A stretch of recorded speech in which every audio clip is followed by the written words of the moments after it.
Day 23 of getting rid of one thing a day. Hi, I'm Sophia. I'm a wife and mom of 2 toddlers. My life is cluttered and stressful. So I'm getting rid of one thing every single day until I can't find anything that doesn't serve a purpose in my life. Today I'm getting rid of this little part that came with our car seat. I looked it up and it's an anchor guide. I guess you clip it onto the car seat anchor so that you can find it easier when you need to like clip your car seat in.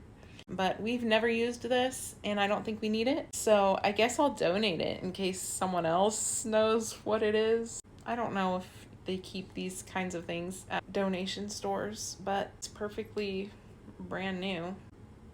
Follow me to see what I get rid of tomorrow.